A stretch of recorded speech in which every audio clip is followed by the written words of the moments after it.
जब हम किसी वेस्टर्न देश का नाम सुनते हैं तो क्या इमेज बनती है हमारे मन में? Industrialisation, modernisation, progress, science, development, ये सब। और वहीं जब हम या कोई भी इंसान इंडिया के बारे में सोचता है तो क्या ये सब आता है उसके मन में?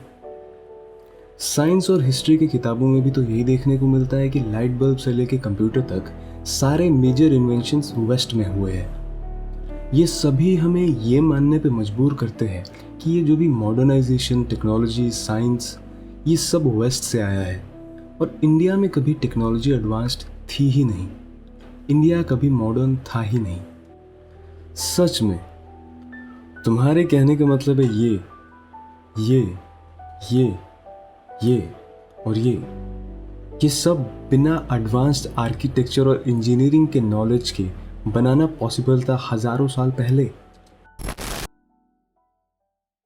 कितने लोग जानते हैं कि 2nd सेंचुरी सीई में नागार्जुन नाम के एक साइंटिस्ट ने केमिस्ट्री पे कितने सारे टेक्स्ट्स लिख डाले, जिनमें सबसे पॉपुलर है रस रत्नाकर, जिसमें मेटल्स को एक्सट्रैक्ट और प्यूरिफाई करने का तरीका बताया गया है।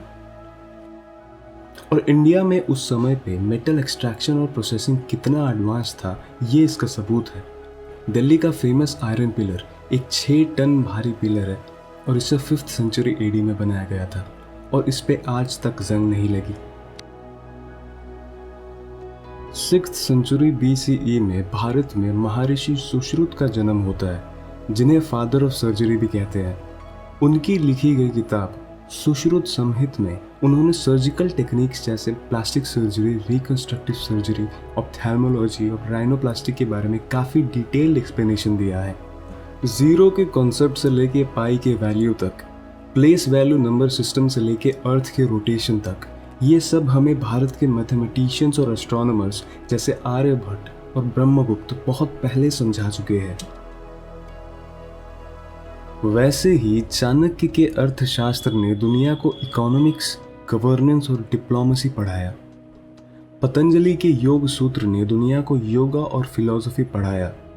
वराही मिहिर ने दुनिया को मेटेरोलॉजी और ज्योग्राफी पढ़ाया। ये तो बस कुछ ही नाम है उन हजारों महान नामों में जो भारत की धरती पे जन्मे।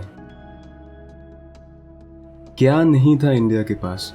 Mathematics, astronomy, medicine, surgery, metallurgy, textile, architecture, engineering, navigation, मतलब भारत हर मायने में एक विश्व गुरु रहा है।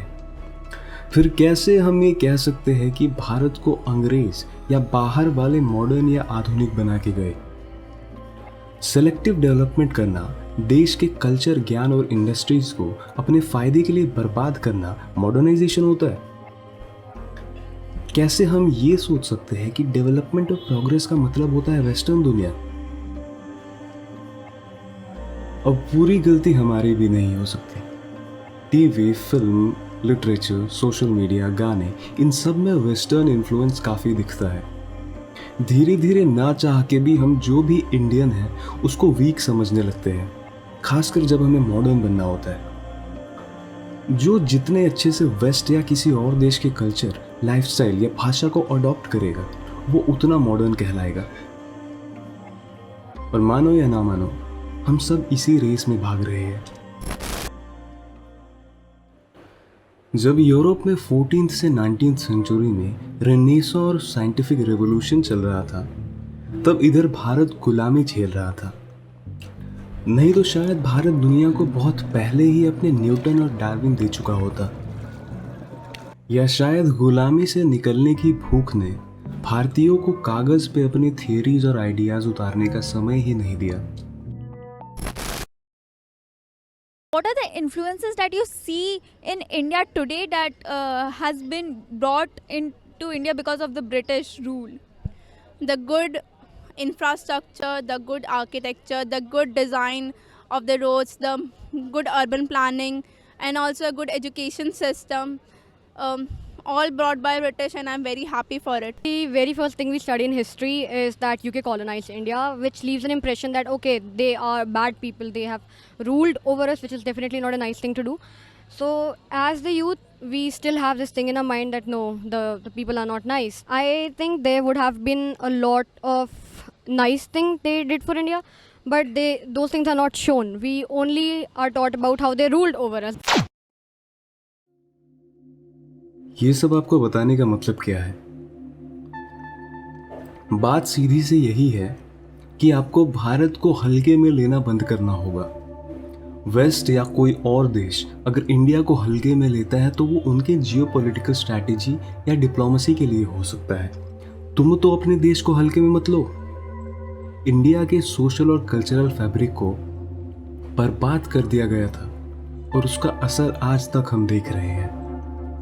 खुद के कल्चर से दूर होते जा रहे हैं हम, क्योंकि हमें उसमें वो कॉन्फिडेंस ही नहीं दिखता जो बाहर के कल्चर्स में दिखता है। दिवाली पे ट्रेडिशनल पहनने से और इंडिपेंडेंस डे पे अपनी हिस्ट्री याद कर लेने से हम कल्चर नहीं बचा लेंगे। हमें इस आइडिया को जेन्युइनली अपने मन में बिठाना होगा कि इंडिया पोटेंशियली कोई पिछड़ा देश नहीं है। मॉडर्न बनने के चक्कर में तुम जहां से आते हो उसको खराब बोलोगे, अपने घर को, अपने आधार को डिसरिस्पेक्ट करोगे तो कहीं के नहीं रहोगे। ये इंडिया को लेके एटीट्यूड बदलना होगा। खुद पढ़ो, जानो, देखो, समझो। जो भी सामने पड़ोस दिया जाता है उसे डाइजेस्ट मत कर लिया करो। भारतीय होना भी कूल हो सकता है। इंडिया भी मेन स्ट्रीम पॉप कल्चर को ग्लोबल लेवल पे डोमिनेट कर सकता है। इंडियन कल्चर, इंडियन ज्ञान, इंडिया का कुछ भी कमज़ोर नहीं है। बस समय समय की बात है। आज ये देश पावर में है तो कल कोई और होगा। ये सब चलता रहेगा। अब ये बात भी सही है कि in the end India, America, Europe, इस सब के ऊपर है इंसानियत, क्योंकि खून तो सबका लाल ही है। लेकिन अब सिस्टम ऐसा बना ही दिया गया है तो उसके हिसाब से ही चलना पड़ेगा सबको। लेकिन इस सिस्टम में कोई एक दूसरे पे भारी नहीं पड़ना चाहिए।